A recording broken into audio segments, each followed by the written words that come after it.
Hi, everyone. So today we're going to finish our discussion of Chapter 2, Language, Dialects, and Varieties. And hopefully by the end of this lesson, you'll have a better idea as to just how labeling can affect not just how us human beings perceive ways of speaking and how we identify to certain groups or certain communities, or how we carry on or conduct our lives, but also how linguists conduct research and the types of questions that linguists may ask, whether it's their language related, dialect related, or variety related.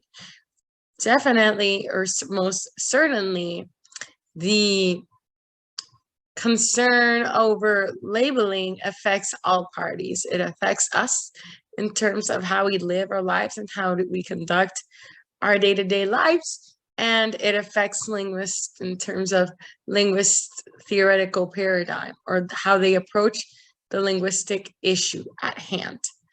So last time we left off speaking about the role of power and how power can be quite important in terms of determining the language or the way of speaking that gets gifted or granted official status as the language of that community or the standard way of speaking. So power requires usually some kind of asymmetrical relationship between entities. One has more of something that is important, so one has more status, money, influence than the other.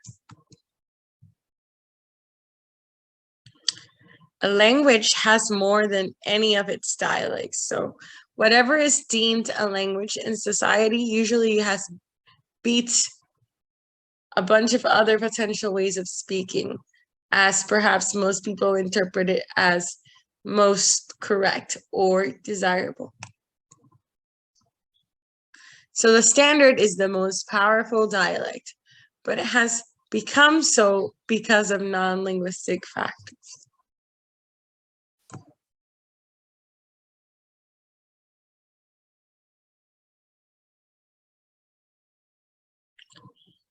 So an example of how the standard ends up being the most powerful dialect, Parisian French. So French spoken in Paris is deemed as the standard within France. There are many ways of speaking French in France, but the most prestigious is the one spoken in Paris.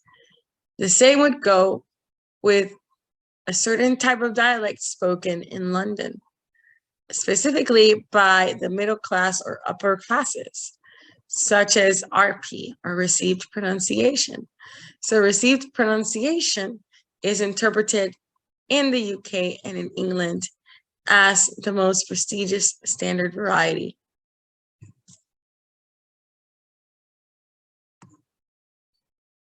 So another element that is important to our definition of what a language is, what a variety is the role of solidarity. So the role of solidarity actually ties a lot back to what we were discussing previously about the role of identity and how identities, specifically we mentioned the national identities, how national identities can influence or impact or play a big role on the sort of language, the type of language that becomes codified, right? And how many people interpret their identity as being represented by a particular language or a particular way of speaking. So in this sense, language gains value. Language has a currency, and that currency can be an identity currency, or we can use it as a tool to affiliate to another group or to a culture to show solidarity. So solidarity is a feeling of equality that people have with one another. So people have a common interest around which they bond. So a feeling of solidarity typically entails that people preserve a local dialect or an endangered language in order to resist power or to insist on independence. So the role of solidarity then has some example cases. So perhaps we can think about how solidarity is experienced in the persistence of local dialects in the face of standard language norms and in the face of more powerful groups kind of promoting their way of speaking over all other groups. So local dialects, some examples would be the language spoken in certain regions or in the countryside or by certain ethnic groups. So their perseverance of continuing to speak the way that they do in the face of other prestigious codes could be interpreted as an act of solidarity. Another act of solidarity is the modernization of certain languages. So for instance, the modernization of Hebrew can be seen as an act of solidarity or preservation of Hebrew culture. And another example case is the separation of Serbo-Croatian, so a language that was hybrid composed of two different communities, into Serbian and Croatian. So again, an act of national identity, an act of solidarity. So as mentioned before, power plays an influential role in terms of determining what language ends up being the standard, right? So the role of power, so part of having power is having the ability to impose your way of speaking on others. So usually the prestigious dialect then is the one that is deemed standard or the standard language. So an example of what's most prestigious is Standard General American English or European American English, and also the role of English over other languages or dialects in the US, such that we don't just see it in schools being promoted or institutionally, but we also see a promotion of English over other languages in signage, in locally led movements of speaking English alone or speak English only movement. So if you go to wikipedia.com and you look up speak English only movement, you'll probably see a description of a group of people. Probably some of them have ties to the KKK or some kind of white supremacist group that have promoted the idea that English to be the official language of the United States, despite the beginnings of the United States that were heavily characterized by linguistic diversity, mobility, people from different cultures. So that was the reason why there wasn't an official language to begin with. However, people wanted to promote this idea, and it certainly has made its way to popular discourse, because we do see sometimes instances in YouTube that go viral of Americans chastising people for speaking a different language or for speaking differently. So certainly the role of power is quite influential. Standardization. So an important way of distinguishing between what society calls a dialect and what society calls a language is looking at standardization processes. So what is standardization? Estandarización. It's the process by which a language has been codified in some way. So how does a variety come to be the standard? So it involves the development of grammars, spelling books, dictionaries, and even literature. So it requires that a measure of agreement be achieved about what is in the language and what is not. So what should be representative and what should not be representative.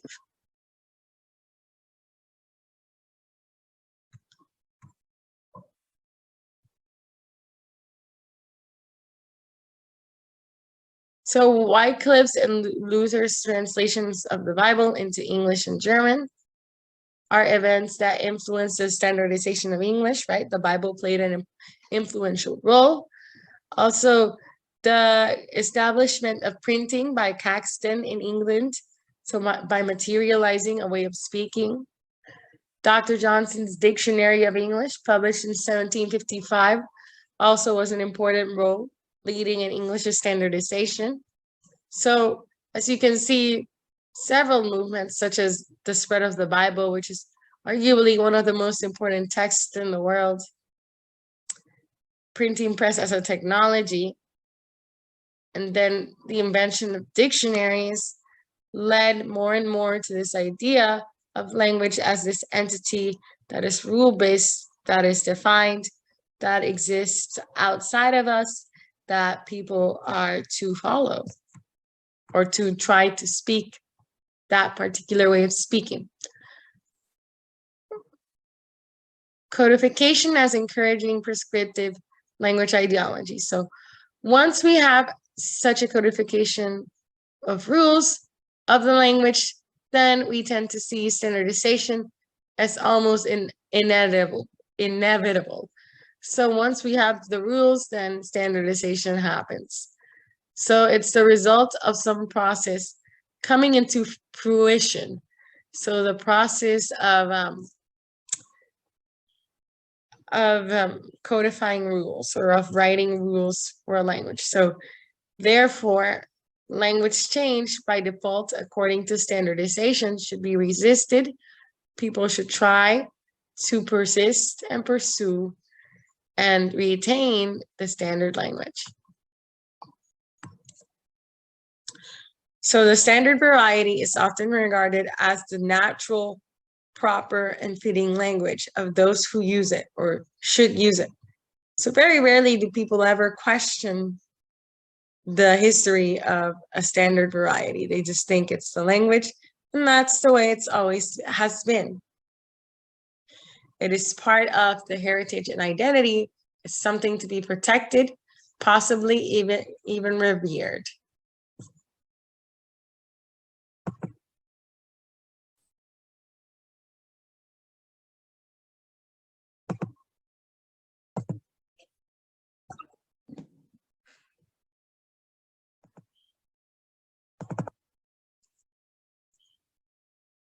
So the business of standardization is actually an ongoing matter, even though a lot of us, when we think about language and we think about grammar books and dictionaries, we see them as these infallible, static entities, never changing.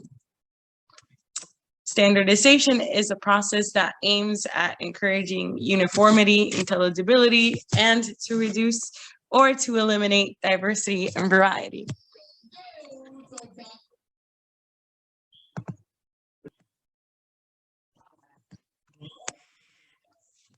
So standardization is a process then that aims at encouraging a sort of uniform way of speaking that is then spread to everybody as that language, as that standard, a uniform way that people can attempt to learn a target language, even though, as we spoke about in previous classes, it is definitely a reduced way of speaking, and it is not the entirety of a language. It's a generalized version of a language, and usually it's the language in its most prestigious form. It's the language spoken by the elite. So it imposes a strain on languages, standardizing languages, because again, it's almost as if we have two opposite movements. So we have one towards standardization, but then language is always changing based on the time, based on the developing technologies, based on the migratory movements, based on innovative language trends. So the task of standardizing then is challenging because language evolves, language changes over time. So there's always a trying to fix the consequences of the changes they cannot prevent. So it's almost like standardization academies struggle, no? Because they don't want to be seen as this old archaic document or entity that's not up with how the shape of the language right now, but at the same time, they still want to uphold their prestige, their rules, that so many people ascribe to. So they're kind of, it's this negotiation of choosing what to keep in and what to leave out. They're continuously being compelled to issue new pronouncements on linguistic matters. So maybe an example that you may think about in contemporary society is the use of inclusive language and how that is a huge debate amongst scholars and also amongst the general public. Specifically, some scholars and people who argue that inclusive language is incorrect because it doesn't necessarily follow the rules of phonology of, for instance, Spanish, right? If we're to think about the X, where people are trying to incorporate it, it's usually between consonants. So then it would promote a type of consonant cluster, which is a combination of sounds that doesn't tend to occur in Spanish, although it does in English. So then people would say that perhaps it could alter the legibility of a language, or somebody learning that language for the first time based on how it's spelt or the orthographic convention. So you have people that are quite upset at some of these efforts, but then other people trying to argue that language is a symbol ultimately, and it should represent the values and ideals of contemporary society. So the outcome of standardization processes then are that firstly, it unifies individuals and groups within a larger community. So at the end of the day, standardizing the language, the end result is that people believe that there's this entity that exists outside of them that defines them in terms of national identity or in terms of a group identity. At the same time, the outcome of this standardization process is an ideology that separates that community from someone else that doesn't speak the same way. So standardization can be employed to reflect and symbolize an identity, be it regional, national, social, ethnic, or religious. And here's a really interesting infographic by the OED dictionary, or the Oxford English Dictionary, that I said was my favorite dictionary, because it's like almost a compendium. It's like an archive of the etymology of words. And usually it has the eldest ever, or the oldest ever entry of a word and where it occurred. So you can explore that link on your own. It's essentially a link that tells you how words enter a dictionary. So the kind of process of acceptance and rejection, and the first instance that usually a word is detected, and how it keeps being detected over time in different contexts. So specifically the example that we have here in this link, I'm not going to go through it, but you can go through it in your own time. But the link is about the history of the acronym, oh my God, which we think it's contemporary and it's a 21st century internet invention, when really actually the Oxford English Dictionary dates it to the 1800s, and it was found in a letter, and it was found as representing, oh my God, that OMG. So it's kind of interesting how, you know, certain elements of language that we tie to right now actually have an older history. The same happens with LOL. So a couple of years ago, in 2011, they were celebrating LOL's 25th anniversary. So if you think about it right now, it's probably been like 30 years since LOL was first used in the way that we see it. So again, this just goes to show that, you know, dictionaries, words exist for a really long time before dictionaries appropriate them, or before they catch on and before they add them into their entries. So it's a really good infographic. I recommend that you watch it if you want to understand more about standardization processes and how a language gets adopted as part of society. I think, one second.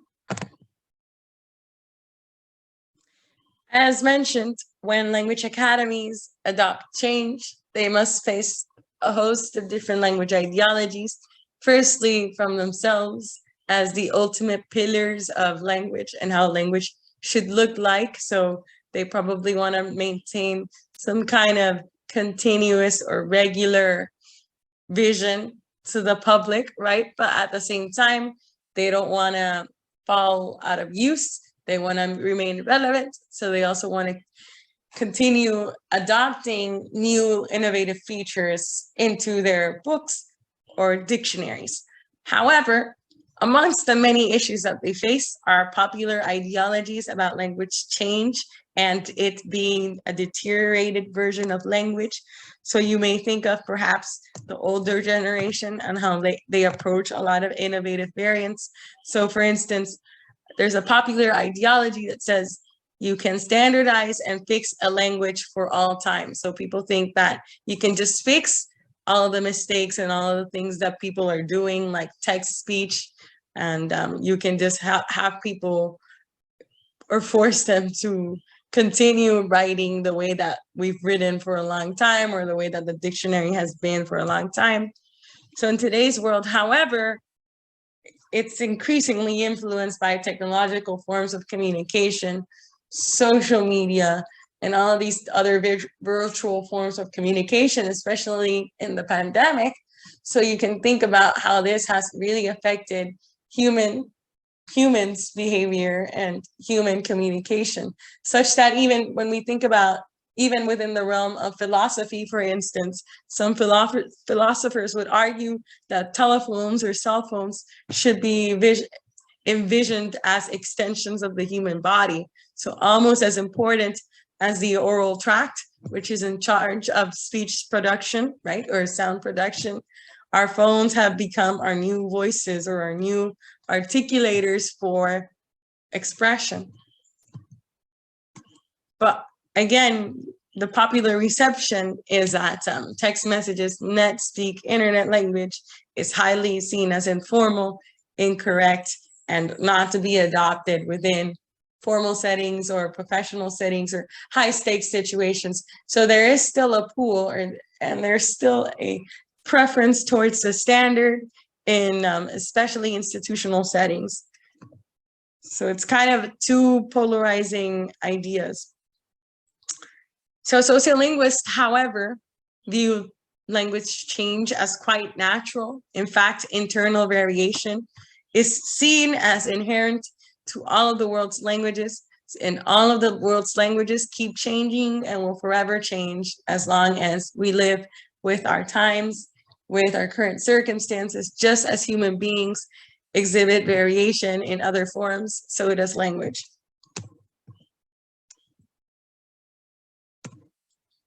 Peter Trudgill, who was a really famous sociolinguist in the UK, he defines standard English according to the following criteria. So he says that standard language is usually printed, so it exists mostly in writing systems. So that means that perhaps cultures that are oral or like indigenous language cultures, they have their own vernacular way of speaking, but perhaps their way of speaking has not been codified or standardized into a set of rules, right? So in this case, Peter Trudgill is kind of basing his definition off that. So it's really much Western world / First Nation kind of invention that a lot of other countries have appropriated, right? So it's usually in print, normally taught in schools. So schools are the ultimate institutions that pass down this knowledge, the knowledge powerhouses. They are learned by non-native speakers as well as native speakers, but usually there's almost this expectation that non-native speakers should be especially fluent in the standard of their target language. And it's spoken by the educated people. So there's this value or there's this prestige attached to the standard as the language of the elite, the language of people who are highly educated. And it's used in the news and by people in power or in powerful positions like government officials, lawyers, engineers, professors, etc. So then Peter Trudgill says, it's important to note that any sociolinguistic